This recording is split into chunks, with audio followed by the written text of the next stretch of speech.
Did infamous Tuskegee study cause lasting mistrust of doctors among blacks?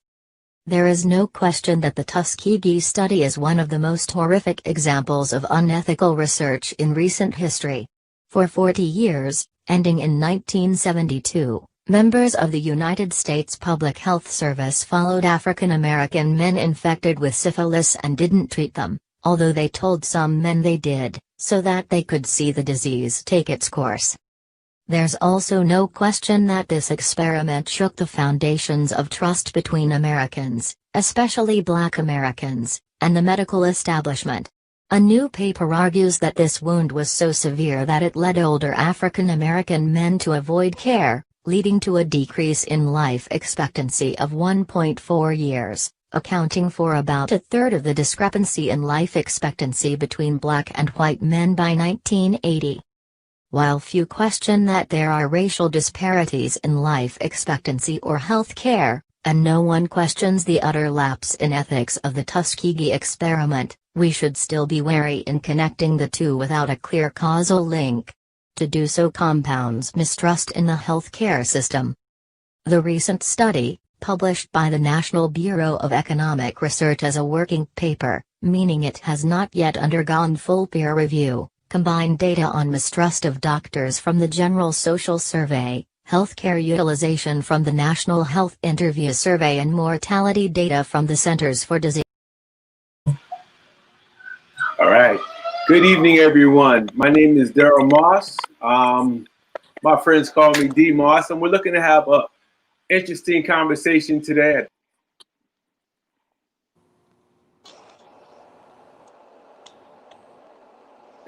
Here we go.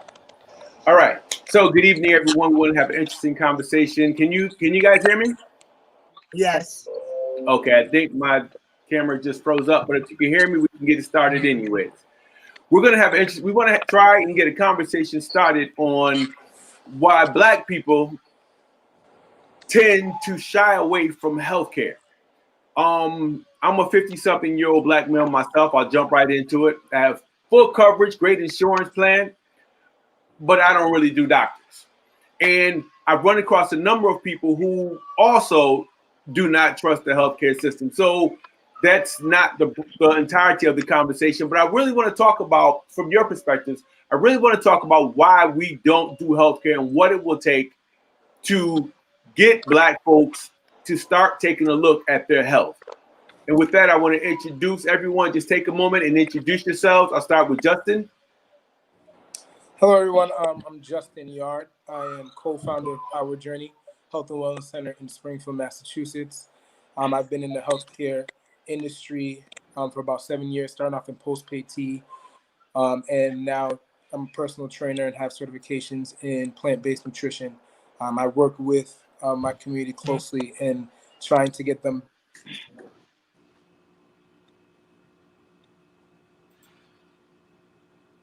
Okay. Next, we'll go to Ms. Shimon Cox. So my name is Shimon Cox. I'm a board-certified family nurse practitioner. I've been a nurse over 16 years. Currently, I work for Commonwealth Care Alliance, which is a health insurance that provides health insurance to both dual eligible individual in Massachusetts. And they are the individual that are most have the most health deficits and are not, that definitely needs healthcare providers to be with them to, make sure they attain the best health they possibly can. Okay. And then we have Cindy Edge. Hello, I am Cindy Edge.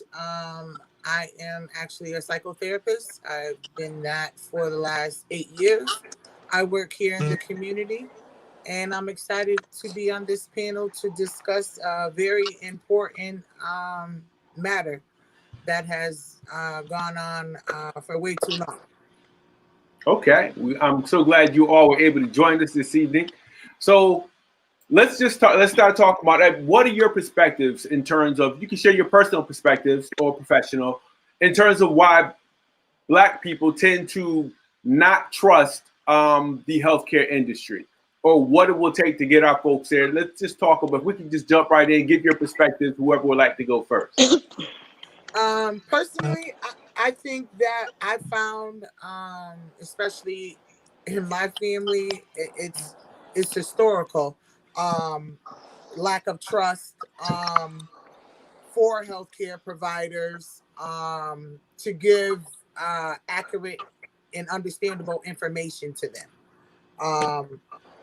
A lot of them, frankly, don't have insurance and don't know that they can go to the emergency room and get treated, or there are other options versus dealing with the pain so long that you can't take it, where you're wheeled out of your home in an ambulance.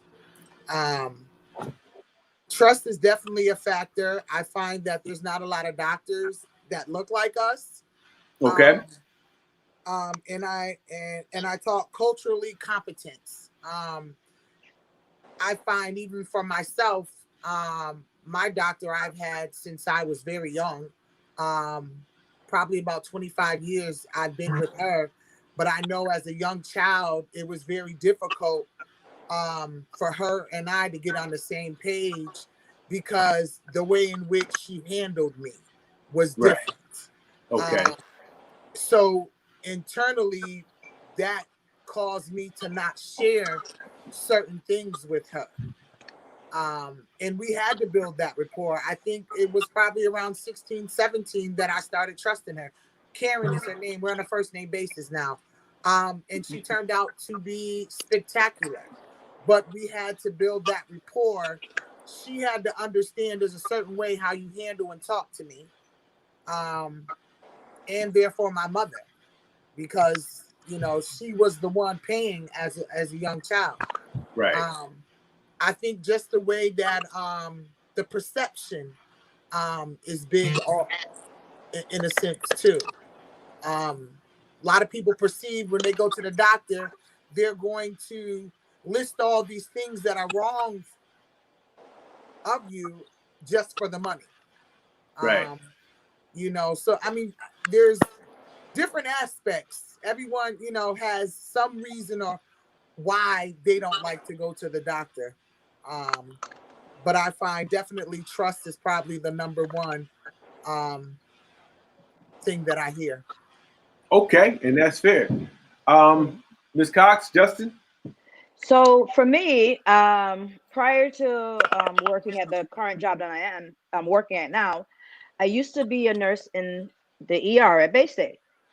So I think a lot of it is, from my experiences, that they don't trust the healthcare profession that's dealing with them because they don't look like them and they don't think they could understand them. So what I got a lot of is where we're here in Springfield, where we deal with a lot of minorities, but yet still, one of the main interests to the healthcare system is the emergency room, and no one looks like them, and no Right. one understands them. Well, they feel that no one understands them, and a lot of times, they feel that they're being judged, whether or not they're in pain. So what I used to get a lot of is where I grew up in Mason Square, so a lot of people who will come to the emergency room, whether or not they were detoxing, I would know them and I would treat them just like if they were well dressed, I will treat them the same kindness and I will treat them as a person, versus some other providers may just, oh, they're dirty and they're like standoffish or they have preconceived notions. So they always wanted me to take care of them when I want her to take care of me, or I would be able to go over there and say, oh, so and so, calm down. They're just trying to help you. And they were like, you know him? Yeah, I know him. And Right. and they can trust me. They felt like they were going to get good care. They felt like they weren't going to be judged. So I do agree with Cindy, is a lot of times they don't look like you and you don't think they understand anything you do, or they're going to prejudge you Right. and the biases. So I think that's why many don't seek health the healthcare ahead of time, or they don't go to their annual visits because um, they don't feel welcome. They don't feel that you know where they're coming from. Okay. How about you, Justin? Thank you. All right. I think there's many layers to it, but I'm gonna harp on the ones that we already spoke about. Bedside manner is very important to um, people of color, not even people of color, Black people. You know what I mean? Right. When we go somewhere, we have to understand that there's a cultural difference, and so when you get into a hospital, 90% of the people there are not going to be of your ethnic background. And so what tends to happen is we go in there with that notion already that we're not going to get the same care as our white counterparts, as well as there's a history in the medical system of racial bias and straight up prejudice. And so we have to understand there's a history there. And so once we understand the history, we go in there like, all right, we kind of subscribe that same kind of very dirty history that America has and Western medicine has to the doctors that we're seeing today. And another thing that I've seen across almost every one of my clients that I've trained or I've done post PT with or the nutrition class with is the knowledge of the doctor. So people that's went into their physician, their primary care physician, um, they have seen that whatever time they have with them is very short, right? So they understand the business behind a primary care physician as well as emergency room medicine. And so that treatment of, all right, I got 20 minutes with you, tell me what your symptoms are, and I'm going to give you what you need, not to kind of heal the problem or anything like that, but to more so put a band-aid on it. And that's just from the public telling me, coming into me and said, okay, I went to my doctor for low iron levels. I might have went to my doctor for any gastrointestinal issues, and he referred me to a specialist that I didn't get to see, and he only saw me for 15 minutes, and so whatever it was, they only got 15 minutes to 20 minutes with their doctor, and they were able to kind of express kind of the whole situation for them coming into their primary care physician, which is stress. It could be eating patterns or primary your your history and your family of that disease or anything like that. So they didn't get the full picture of that patient within that time period, and so they felt shorted. And so the lack in trust also comes from that, which is kind of combined with the bedside manner, but it is a part of essential part of when you're doing as a primary care is to understand your primary. You know what I mean? And so those people don't feel like they're primary to that person. You know what I mean? And they feel like they're secondary. There's just somebody coming into the office to give that 20 minutes and a diagnosis with medication as well.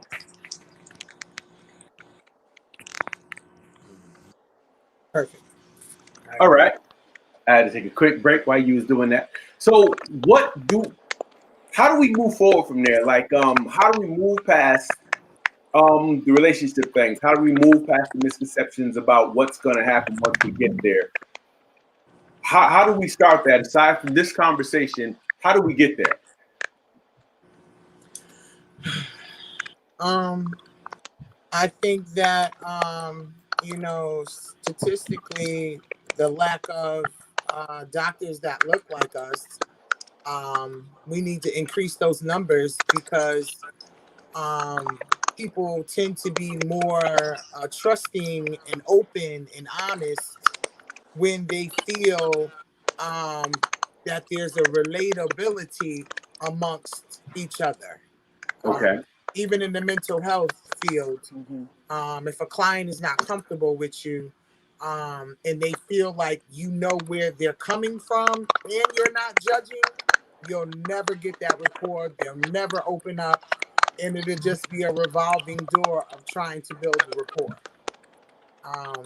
I think also that people's mindsets, the way in which you think has to change. The bottom line is it's your health, it's your body. Regardless of whom you're dealing with, you want to make sure that you're getting the best quality of care. Therefore, you have to educate yourself and know the rules, the regulations, Most Black people don't get the same quality of care. The treatments are different. The whites get better treatments than we will. We'll get less pain medicine because it's almost like they feel like we can deal with pain in a greater amount than a white person. Right. So it's going to be a multitude of things, but to me, your mindset and the way in which you think about things, that'll have to change if you want to get to the next level, and that's increasing the care, because it's important to go to the doctors every year. You know, that year could cost you your life. It absolutely can. I agree with that 100%. When you talk about, it's interesting, as I was preparing for this, I was watching a number of videos and they talk about the historical impact that the medical field has had on Black people. I think I'm getting feedback on mine. I'm sorry. They talked about the propensity for Black men, for Black people, specifically Black women, to take more, I guess, to be able to handle more pain than white people, white men or white women. So it's really interesting that you bring that. I know when I go to the dentist, I have a heart attack because they won't give me Novocaine, no matter how much pain I'm in. They always tell me you're fine. Yes. You know, that's just pressure, and I'm like, no, I know pain. Right. I've been familiar with it for a long time.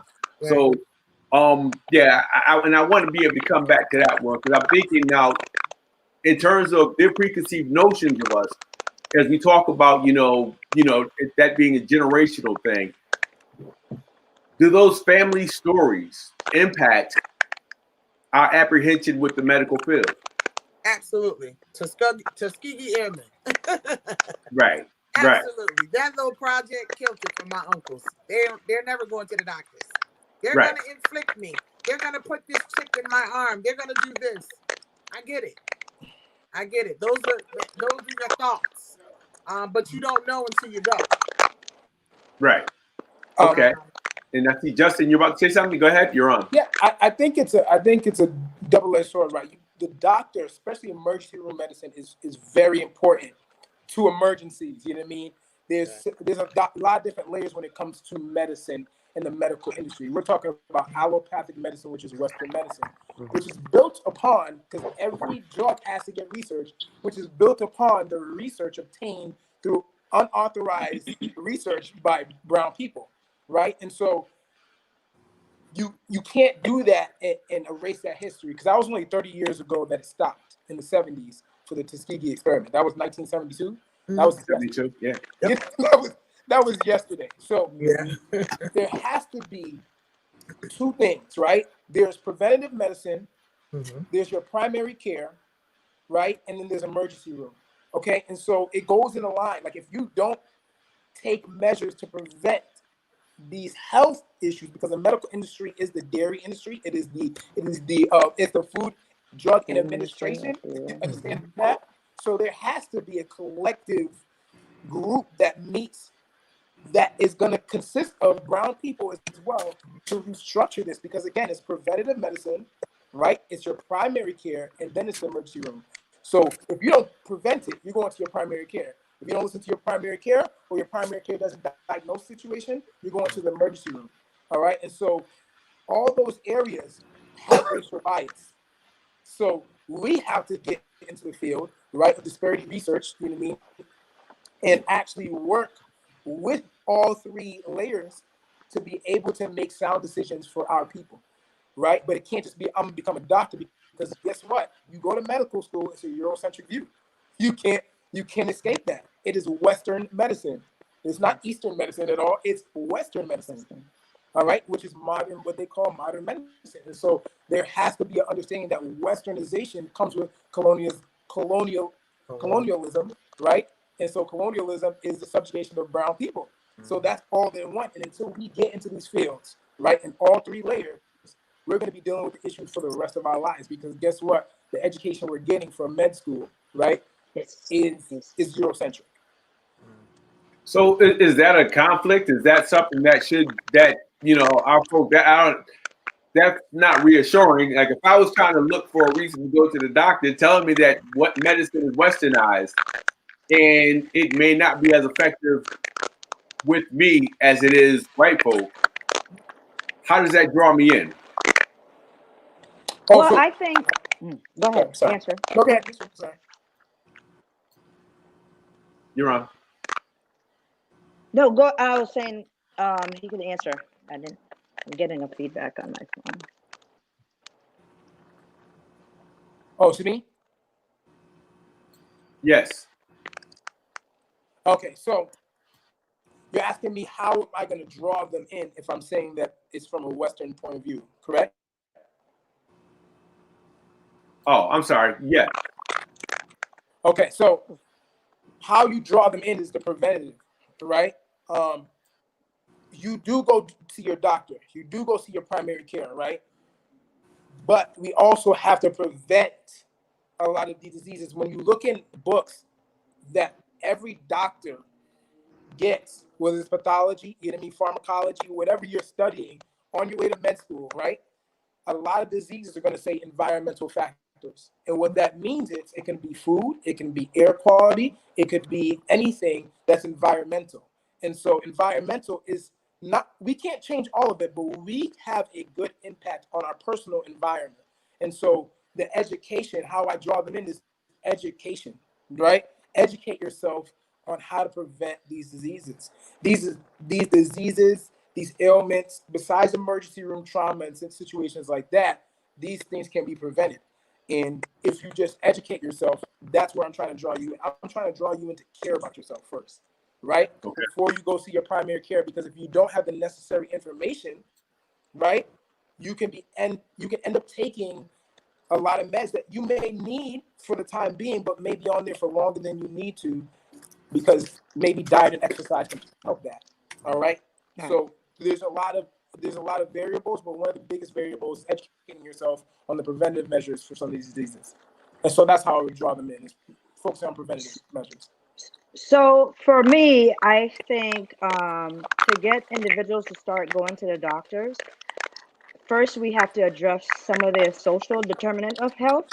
So what I find is that if an individual don't have proper housing, their health is the last thing on their mind. True that. If a person doesn't have food to eat, that's their health is the last thing on their mind. So we gotta address some of their social issues that has a direct impact on when they seek help. And two, when we have like the company I work for, it's a management care program. And what it does is that we look at the person as a whole person, every aspect of their life, their housing situation, their food situation, their mental health capacity, and we address those things because we know that if we have a good handle on those things, whatever diagnosis they have, they're more than likely would be able to take those on and address them. And that's by going to their primary care doctor, um, assuring that they do follow up with their appointments. If they have diabetes, make sure that they're on a 3-month schedule, that they do go to diabetic doctor, that they do go get their eyes checked, their blood pressure, educating them on the foods that they should eat.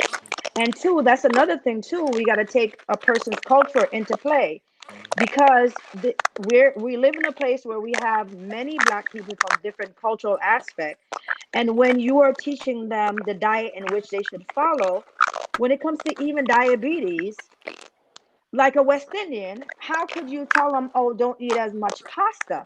That is not their diet. So they don't know how to even regulate how much rice they're really eating, or how much, I would say, batata.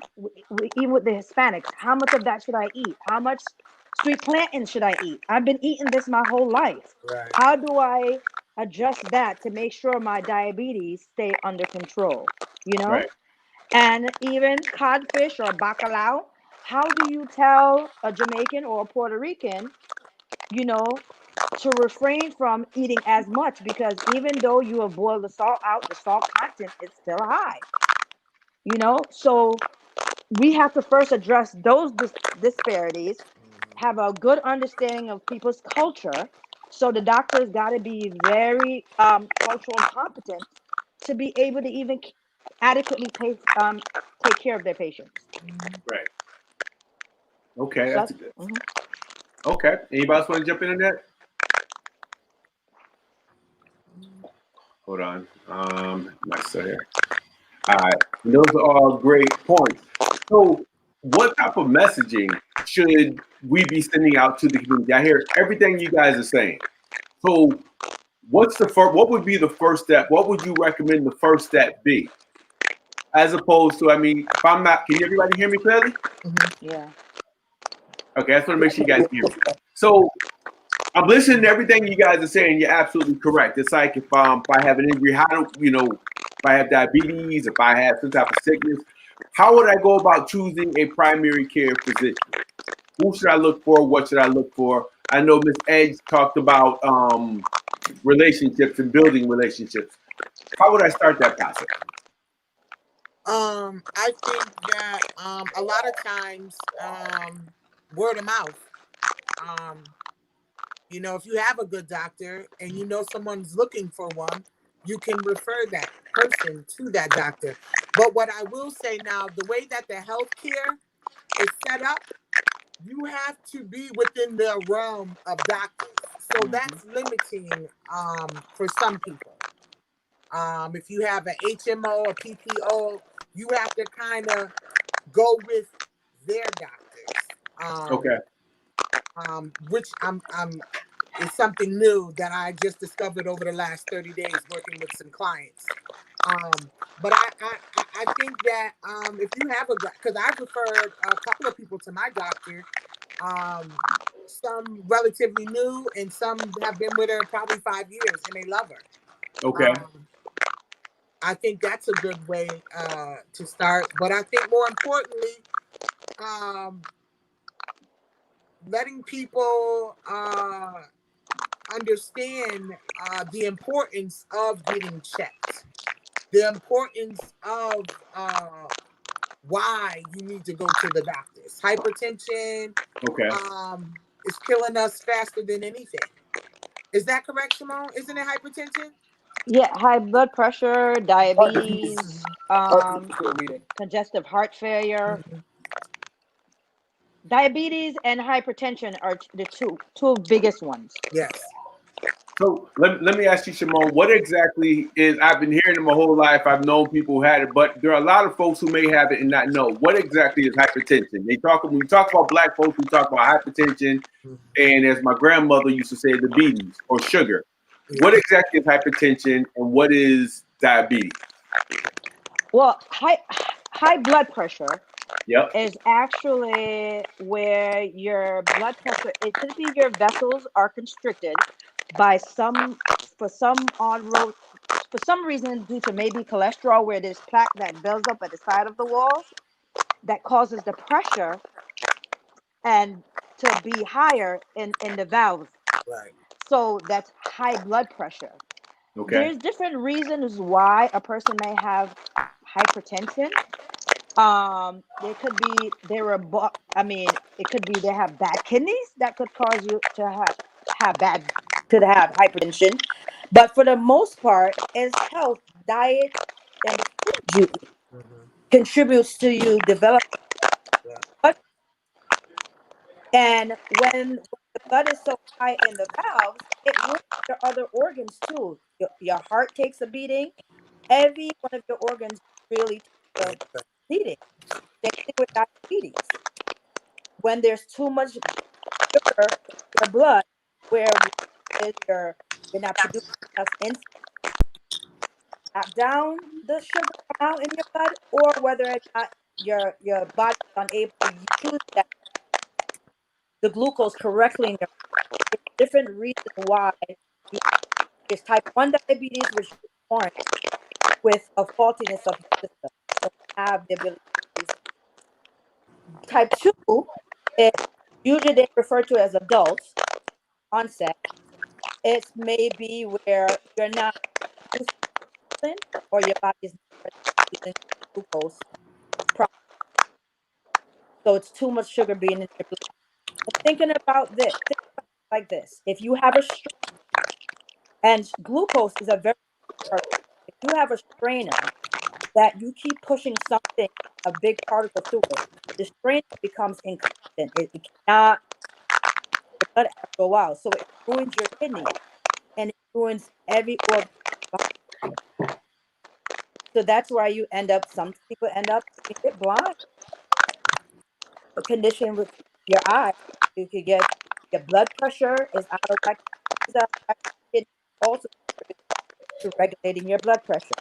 So it affects multi-system. Okay. Now, okay. Now let me ask you: is that something that people talk about going to natural herbalists or traditional methods to resolve hypertension and diabetes? Is that something you can resolve naturally? Just a question. I'm not real. I'm not an expert, so I'm just asking the question. Well, so we get this a lot where a person has been diagnosed or hypertension, and they do some modification, diet Okay. modification, health modification, and not medication, and or they were medicated, did some diet modification, and blood sugar is out of control. And I hear this a lot. Oh, I don't have diabetes. I said, no, you do have diabetes. However, you just have it controlled. So having it and control is one have it. Control is that you have done medication, now have control. That's exercising, making different choices, and those modifications. If you do not have diabetes. So Okay. using that mantra, you don't you manage your diabetes, right?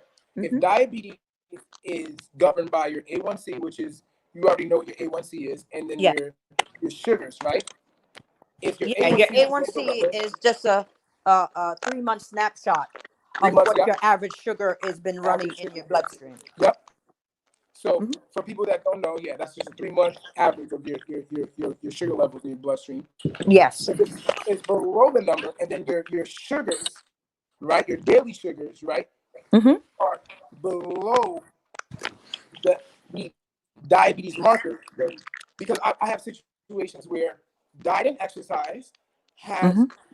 literally got, not saying it's me, diet and exercise has gotten my clients off of metformin, right, which is pre-diabetic medication, right? And therefore, Right. some people are on insulin, which is meaning that when you're on insulin, that means your body has insulin sensitivity with type 2 diabetes. We're talking about type 2 mellitus, right?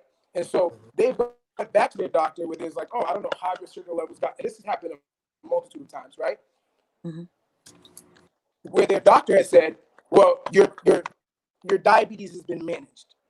But Yes. if the levels in which you diagnose diabetes Mm-hmm. are under the diabetes standards, then therefore, by definition, you would not be what? Diabetic.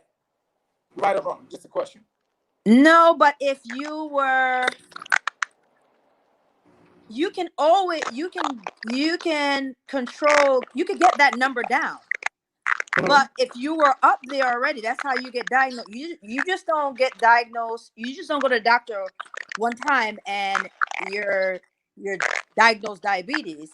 It has to be over a period of time with you over a certain amount of numbers. So once you're over the A1C over a certain percentage, so after you're diagnosed with that, you have that condition. So now you're controlling it. See, It's not that you're cured. this is why I disagree. When you say that, right? Again, we're using the standards that you just said. Right. If their A1C is below, so if I go to the doctor, right, for the next year, Mm-hmm. and I go and my A1C is under, right, the diabetic standards, right, and my sugar level is under diabetic standards, am I diabetic? You are diabetic because you were already No, diagnosed diabetic. under the standards, under, not over. If my A1C isn't if my sugar's ain't like 300, 400, and I'm under, right? Yeah. If I'm under those standards, am I diabetic? You're diabetic but controlled. No, if I've never been diagnosed, is what I'm saying. So Oh, okay. If you've never been diagnosed, no, we cannot medically, no one can diagnose you diabetic because So you now, never came. if the same person comes in that but has been diagnosed with diabetes, and over the last year, their numbers have been under the diabetic standard, right? How can they still be a diabetic? Because you once was. Yes. Right. Because you are already diagnosed diabetic. But that's So, what I'm could saying. could I ask But a it question? doesn't mean that person that has controlled their blood sugar and got it down, it doesn't mean that they're not diabetic. It's just that we couldn't clinically, the clinical guidance, we couldn't clinically say they're So diabetic. I know D, you're about to come in, but this is where I say there's a gap. I'm not saying the medical industry is terrible, but when you go into the medical industry, they label you, and you stay with those labels for the rest of your life, right? Because you have to stay on metformin, you have to stay on some of the if you're hypertension, you have to stay on some of those pills, right? No, you do not. You have a choice. No, you do have a choice, but I'm saying you get labeled. So when the labeling happens, there's no, in the medical industry, there's rarely any chance for you to hear a doctor say, you are now not this diagnosis, right? And this is what the medical professionals are telling me, and this is what's been spoken right here. So that's also inherently wrong because of the fact that modern medicine is only about 100 years old. Okay. So when you come with that notion that you guys are saying right now is I'm diabetic, but now my numbers are low for the last year, and you're still labeling me as diabetic, that is inherently an issue because now we're still going into what you would call pharmaceutical intervention. Sorry. So Justin, what exactly is it that you're recommending? What I'm recommending is people that, first of all, is the preventive aspect. So when somebody says naturally, can you cure something naturally? If it's an acute situation, I'm not a doctor, but I'm just saying this. If it's an acute situation, it means a short-term situation where it's like, all right, a short-term disease, right? Iron deficiency is one of them. I don't know. You can correct me if I'm wrong, but iron deficiency is one of those acute situations.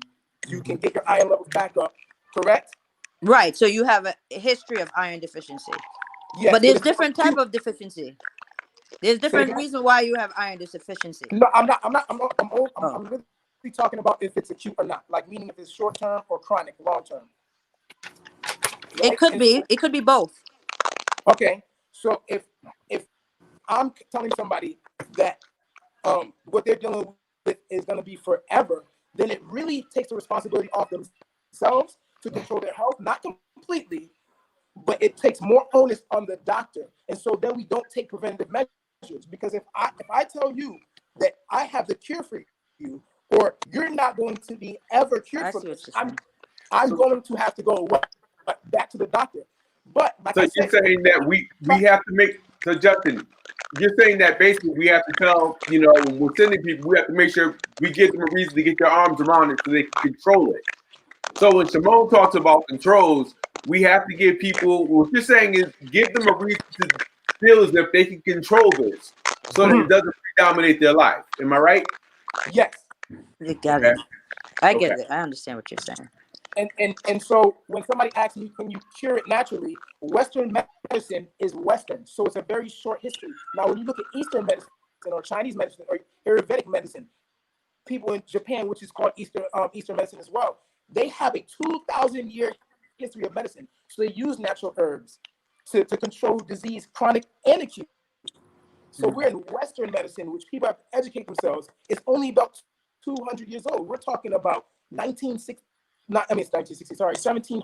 and beyond, right? Okay. So it's not a long history with roots in herbalism. So they couldn't give us that because they're not educated on it. Now we're talking about our history as Black people, right? Coming from Africa, there's a history of natural medicine. And so they can't tell us what's going to cure us because their history is only, 200 years old. All right. Okay. Got it. Good perspective. Okay, that's interesting. All right, so now I have a better understanding of hypertension is and what diabetes is. So thank you. And so again, there has been a lot of conversation about natural herbs and just going back to I guess my father had high blood pressure. I was never really sure what it was. I know that the doctor had given him pills, and he got really bloated, gained a lot of weight, and started passing out. We drove him down to Alabama. Help me to understand this. We drove him down to Alabama, and my grandmother went out to the fields, came back with 2 big handfuls of yellow roots, boiled them, gave him the yellow roots. Now he was passing out the whole. I drove him nonstop from Connecticut to Alabama. The whole ride down there, he was in and out. He was falling asleep. He had no energy. We get down there, 4:30 in the morning. She leaves to go to the field. 6:30, she gives him his first dose of that yellow roots. By 6:30 the following morning, he was up outside helping her in the yard. He never really had a problem in terms of his high blood pressure from that point up until the time he died. So the doctors gave him pills, adverse effect. My grandmother gave him yellow roots. Like, so for a lot of people in my family, they're like, because of that, I'd rather go to somebody who's a herbalist as opposed to going to a doctor. Tell me why. Tell me the difference and what should we be pushing our folks to do? I think that doctors, healthcare providers have to open up their mind to be knowledgeable about other form of medicine. So when your patient do come to you about it, you're aware of it. Because a person is just going to do what they think is best for them, no matter what the doctor tells them. They're just going to say yes to the doctor, and they're going to go home and they're going to do whatever they intended to do in the day. So I think we should embrace it. Okay. And get a better knowledge of it, so we can better treat the patient or educate them on which way they want to go. I also want to add that I think that with respect to the doctors, a lot of them are not going to promote what they don't do. Okay. So they're not going to be willing to say, oh yeah, take this. I heard that root is good. My family did X, Y, and Z. They're not going to promote that. Healthcare is a multi-billion-dollar business, trillion by now, I'm sure. And I think that historically, since slavery, because blacks were not afforded doctors, I think I read somewhere where if a slave got sick, they went and got a animal doctor, a veterinarian. You know, they were not afforded, so they had to come up with other ways to kind of cure themselves, just like the food that we ingested as slaves. We got the pickings that nobody wanted, and we made a meal out of it. So I can't. I don't see where a doctor, many of them, would not promote something that, one, they don't know about, two, they're not probably going to benefit from. So I think it's up to people to really do their own research. I'm big on research. I Google everything 3 and 4 times. You can't just tell me nothing. I'm going to find out. And you have to put that real work into it so that you have a clear understanding of what you're doing. What may work for somebody else may not work for you. And there's a lot of herbs and stuff being pushed around. I take a few. I try anything after I do some research or know somebody that has, benefited from it. I have. But I think education is the key. Self-education is the key. Oh, I can't hear nobody. I don't know what happened. He's still on. The host is still on hold. Okay. Mute. I'm sorry. Okay. Okay, I'm sorry. So Hashima Moshe, just gonna throw some quotes from the sideline. Says many medical groups that employ doctors ask them to sign an agreement, which essentially gags them from speaking about or recommending any course of treatment which is not tied to Western medical treatment. Yeah. Um, I can see Andrew that. Keaton, I'm sorry. Andrew, No, I was agreeing. I can see that. okay. Andrew Keaton says medicines regulate temporary herbs, minerals, etc., flush through the blood and cleans out the system. Victoria Clemens, hey Victoria, says education is the key. I see it so often in healthcare, it's daily, especially where I am now. So I think she's agreeing with you. Education is really critical. Then someone asked, Justin, I see your hand up. Someone, where is it? Oh, here it is. Can you talk about the importance of addressing the psychological/emotional factors related to health and wellness? A big thing in the media as of the last year or two has been mental health and wellness. How does that impact our physical health? And again, referring people to go see a therapist, clinician, and all that stuff has been a age-old battle in our community. How do we go about that? How important is it to address that? Talk about it. Currently now with COVID-19, people are stressed out. Anxiety and depression is number one. But I think historically people, and I'll talk from my family. Okay. My great grandmother and them go to the Bible. Whatever's said and done in my house, don't you take it outside. That's the perspective. Right. That's the feeling. Right. We handle in-house, and it's like a stigma or taboo to have a therapist, someone who is neutral, someone who can provide a different perspective, someone you can talk to. A lot of people are not comfortable. One, because there's not a lot of us out there that look like us. Two, I'm finding that, and this is what I'm working on my dissertation on,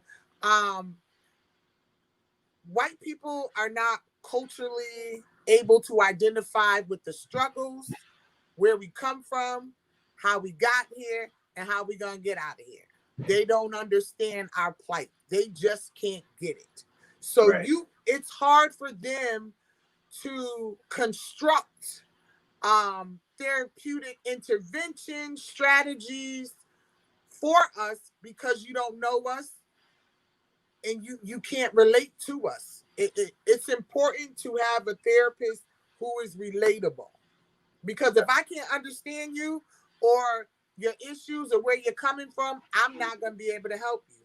Now, I can open my book and we can try 13,000 things, but it's a waste of your time and mine.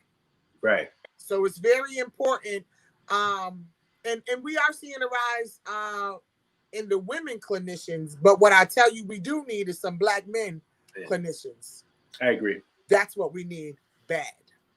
I agree.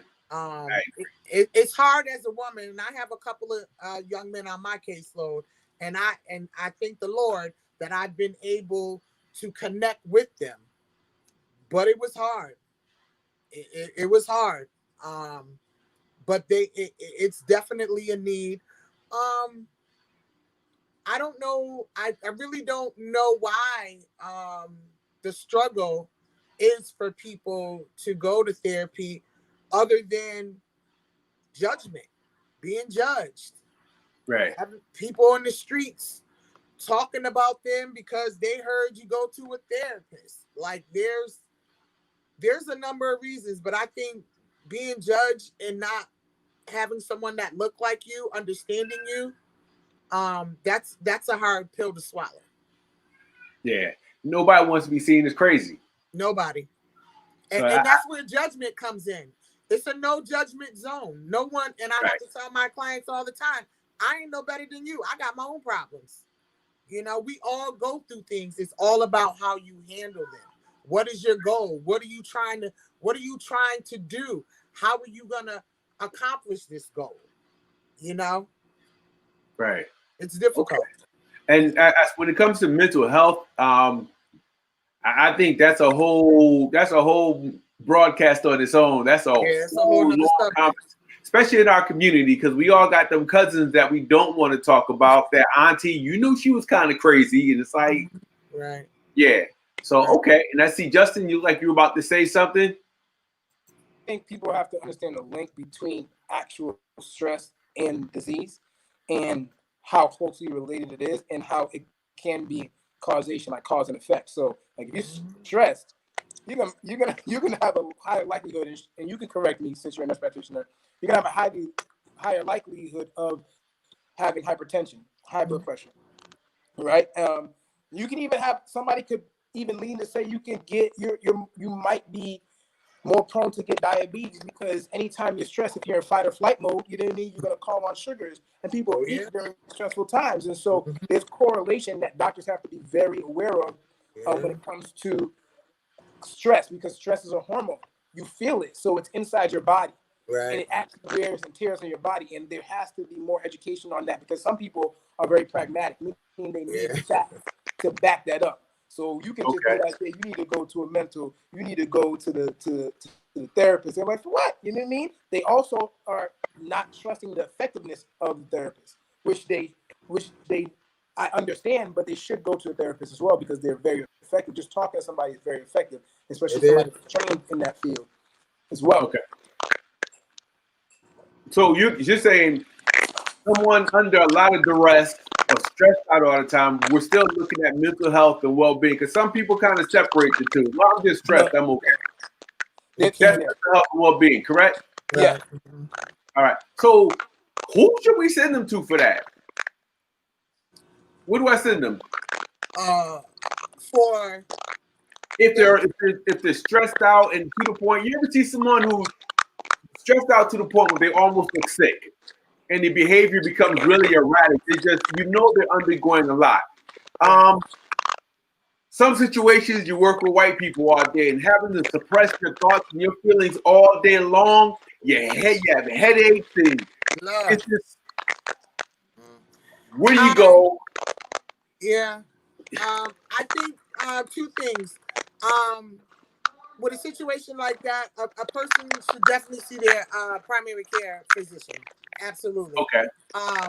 Just to make sure there's no underlying effect. And there's other environmental things. Because we Black, we have more stress on us anyway. Right. We worry about everything. Yeah. Making it home, not getting killed in the streets, all kinds of things. So that's on our back anyway. Okay. But I think it's important that if someone is looking to get treatment, there's a number of mental health facilities around. They can do a mental status exam on you, and that will outline some things. They can put a treatment plan together, and you can move forward. But one thing I want to make important to say is they have to be willing to do the work. I can't want it more than you can. Right. It's not going to work. So there's no magic pill you can give them and they're going to be okay. Not that I know of. All right. Now, I have a comment that I think is interesting. Elizabeth Gilby has a comment. It says, it's unfortunate that we are not talking about the apartheid food system that exists across the Commonwealth and the Black people living and working to dismantle and create alternatives to the systemically racist food system by growing organic produce on urban lots where the health of the soil has been restored, and providing the food for free or affordably to families while helping our people to reclaim our food memory. There is a direct link between food and mental health. I appreciate that comment. I know earlier someone alluded, I think Shimon, I think you alluded to food. Yeah. So talk about the correlation between the food, the existing food desert. You know that Springfield is a food, certain areas in the community in Springfield are food deserts. I'm not an expert on that, Mr. Gilby is. But talk about the correlation between health, mental health, and then our food. And Justin, I know when I spoke with you earlier, you had also talked about diet. So can somebody address that and let's talk about that for a second? I think for me, a lot of the way that they handle food and package it is now consumed with all types of different what do they call them? Shimon, help me out. What do they call them? All The kind of chemicals and chemicals stuff that like that that. is to preserve it. It has changed. It changes. We don't know how it reacts Right. when it gets in our bodies. So now, yeah, we live in the northern part of Yep. the country, so of course we have a limited amount of time to produce our own food. However, like, let me give Mason Square for example. What we have in Mason Square, we don't have a major food market chain. Mhm. And the closest one you would say is Big Y and the Stop and Shop in St. James. Liberty Plaza, which there, and it's not. Big Y is still struggling with some cultural issues, Mhm. and Right. Stop and Shop they're catching up. They're getting it. However, what's left for the people in Mason Square to consume is things that has the high preservative, and even the farmers market, they don't support it when it comes out in the summertime. How much people go there to say, let me just pick up some fresh fruits and vegetable? Limited amount of people, because now they're so used to consuming the all this food that has all this processed stuff in there. They don't even know, they don't even want good food. Right. Right. So, It doesn't um, taste good. It doesn't taste good to them now, because the taste buds has been adaptive to things that have preservative in there. And that's the reason why it has preservative in there, to keep you coming and buying. And I it think there's another aspect too. I mhm. think we're more busier. Okay. People are just more.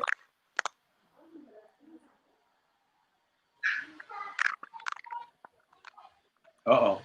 Still there? Froze. Okay. I'm gonna come back to her. I was gonna She just say, go ahead, Justin. While we wait to come back. a food desert is unintentional. A food apartheid is intentional, and so it's apartheid, right? And that's what Thank you we're for the talking. correction. Okay. I Thank believe you. that's what she said. Say it again. No, she did. I believe she said a food apartheid. She said Okay. apartheid. Yep. That's correct. Yep. It's food apartheid because they literally won't put chains in these urban areas, right? And so the research is there. Disparity research has done the job, whether they release it or not, where there's more links to higher chronic disease, high blood pressure and heart disease, cancer, and diabetes are amongst the leading causes of death in our community.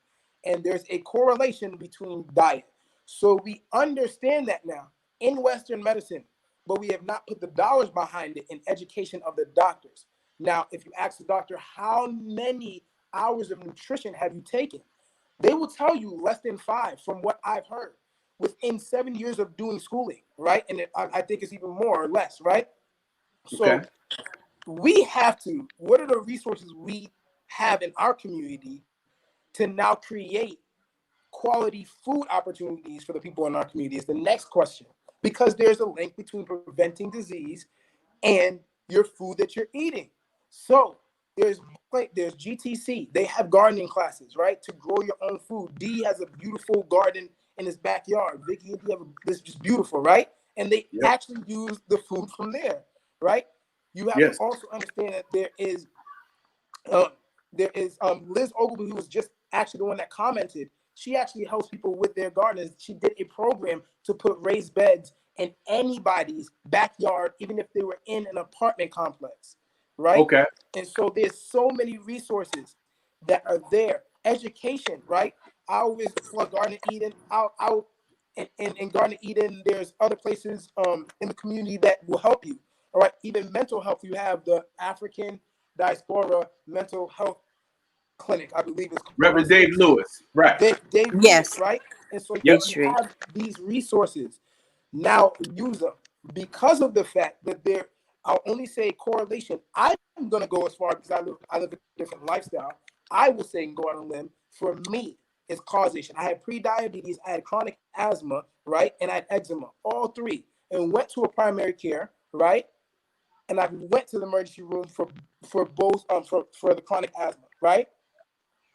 I had not received any relief until I put it on my own hands. Not saying this is going to be true for everybody, but we have to take a look. For me, it's causation. There's a causation, meaning food, air quality, right? And toxic chemicals have a link to almost every disease. And if you look at other countries that don't allow the certain fuels, that don't allow certain toxic chemicals, CO2 emissions to be put out in the air, you will see their quality of life and their life expectancy is longer. Look at Japan. Look at some areas in China, right? In rural China.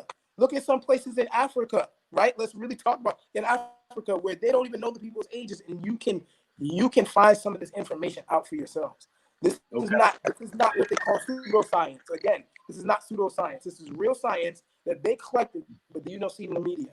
Okay, so you can go and look this up yourself about life expectancy in America as opposed to other industrialized countries. And I'll say just real quickly is that they'll try to hit you with, oh, in Africa they have a lower life expectancy. What they use for those statistics is the birth is all right. So what I mean by that is when an infant dies, they use that information as well. So if they die at birth or in the mother's stomach or womb or something, they use that to say that they have a shorter life expectancy in Africa. So it looked like Africa has a lower life expectancy when in actuality, if you took the infant mortality rate out of the you got Justin, you have to slow down a little bit because you're flying right through this.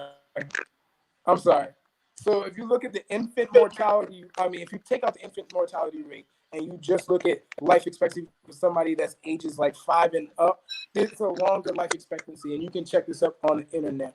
When it comes to westernized, industrialized countries and even non-industrialized countries. Okay. I just want to go to some of the comments real quick, and we have about 10 minutes left. I just want to thank you for everybody for being on. This has been really enlightening to me. Andrew Keaton says a $250 carriage of process is more important to the masses of people. Justin, I got to mute you for a second because we're getting feedback from you. A $250 carriage of process is more important to the masses of people due to the budgets. Then buying $100 of all health food and organic food have to Then buying $100 of all health food and organic food have to change the mindset. Someone else says, I'm always troubled by the foods that school systems provide to our children. High fat, high salt, high carbohydrate food have been proven to exacerbate things like ADHD. Much of the food that children are fed as part of the free breakfast and lunch programs is in fact counteract the medications which they are given. Studies going all the way back to the 1970s and early 80s show that simply by reducing high carbohydrates and fat content foods could help to manage the symptoms of certain behaviors. You're concerned with the foods in the school systems. I'm a little concerned with the food at home as well. There are a number of great comments, and I'm appreciating all of them. Miss Ogilvy, if you're still listening, I would love to invite you on one Wednesday evening and talk about the food apartheid. Cindy Edge is back. You was on a roll, and then you froze. I was like, I'm sorry about that. I don't know what happened.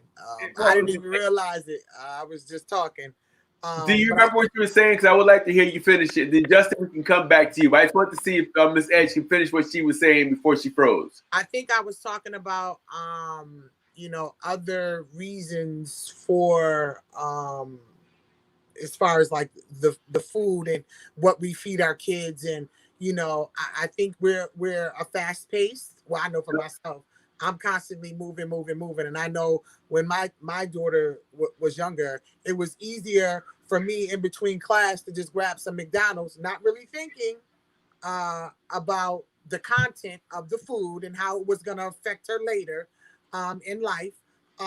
Grab this McDonald's because she loved it and drop her off so I can get to where I have to go. I think I'm more conscious now with my granddaughter. I have changed the way that we eat certain things. Like we don't do McDonald's. We have a good hearty breakfast. We have a nice lunch. Like my mindset is different. I think for me is when you know better, you do better. And when I was younger, I didn't care about McDonald's. It was McDonald's. Every kid loves it, you know. So I think that's another aspect that we have to take into consideration. A lot of single mothers out here, a lot of single fathers out here. You know, we're working 2 jobs, we're going to school, we're trying to make ends meet. You know, sometimes, you know, we don't make the best decision, or hindsight is 20/20. Okay. And it's interesting. It's interesting you say that, especially when it pertains to the health of our young people, our older folks. It costs more to buy fast food every day than it does to cook a real good, old-fashioned, healthy meal that you can eat for 4 or 5 days.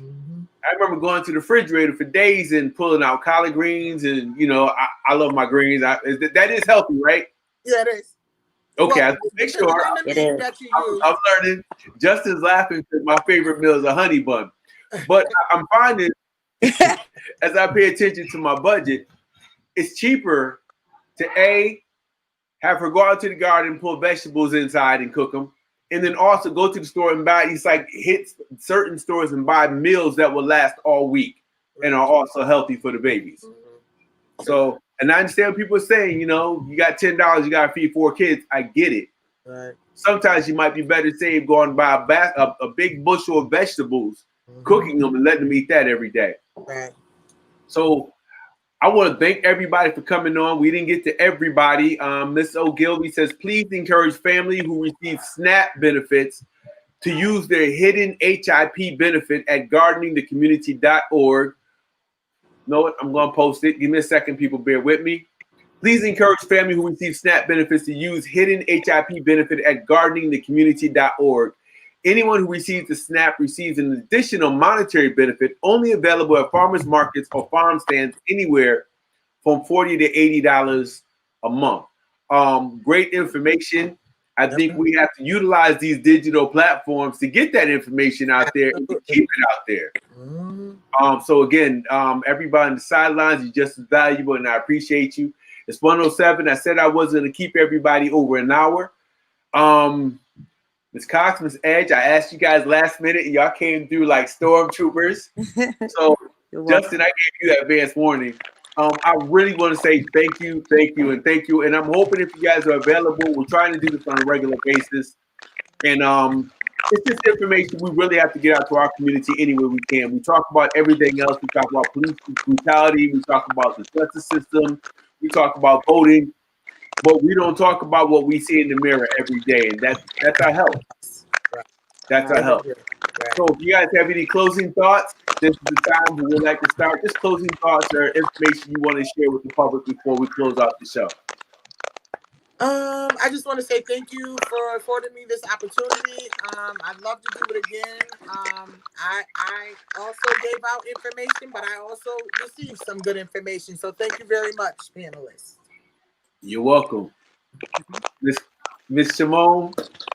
Thanks for inviting me on the show. It was a great. I like reaching out and teaching our community because I think that is one of the greatest thing you can offer back to your community, to be able to teach and be an asset to them, and having to be better monitors of their own health.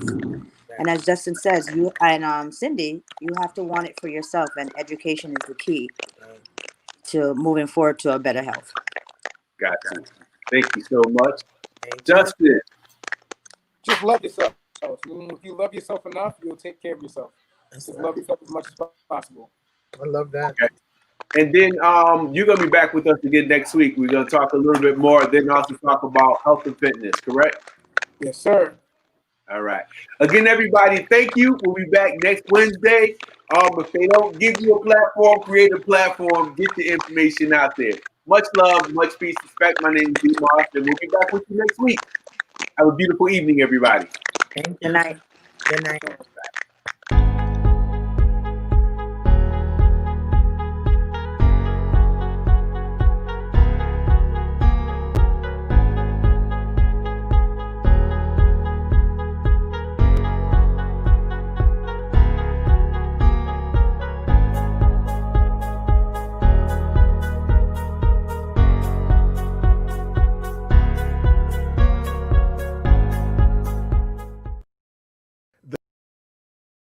They avoid regular doctor visits, black men at rates way higher than black women and the rest of society. The reasons vary. A California study recently found black men don't trust white and Asian doctors as much as they trust black doctors. So this study looked at black patients. They felt more comfortable with black doctors, and that led to better compliance with preventative care. As you know, black men, as far as the demographic, are have the lowest life expectancy of all patients. They suffer from the most preventable diseases. One group of black men dies by stroke at a rate 3 times higher than their white counterparts. Black men's prostate cancer risk is 74% higher than non-Hispanic white men. In general, 2 out of 5 blacks have high blood pressure that starts at a younger age than the rest of the population. Holy Name Medical Center's Dr. Clinton Coleman lists some reasons. There's systemic problems like systemic racism or historical context where patients mistrust the system. There's been examples, glaring examples, extreme examples like the Tuskegee experiment. Gynecologic surgeries on non-consenting women without anesthesia. Holy Name Medical Center and the new Beta Beta chapter of the Omega Psi Phi fraternity have partnered to offer a free health fair Saturday at the hospital from 9 in the morning until 1:30 in the afternoon to reduce disparities through detection and education. That's a major issue within our community. We see through statistics that a lot of people are not getting the primary care that they need because illnesses are going way too far within our community that should be stopped early, but they're just going too far. I'm really excited about that. I think it gives us an opportunity to address this population of black men whom, for some reason, the health system has, neglected, or they have this need that we need to address. Dr. Coleman says in 1970, 2% of the medical doctors in the country were black. It's 4% now. Progress, but the number is still far short of what's needed based on the California study. So what's the remedy for African American men for thorough medical care from now until when the nation has more African American medical doctors? I think it's it's being culturally sensitive. So a lot of patients and physicians have this inherent bias, whether they're subconscious or conscious, about the patient.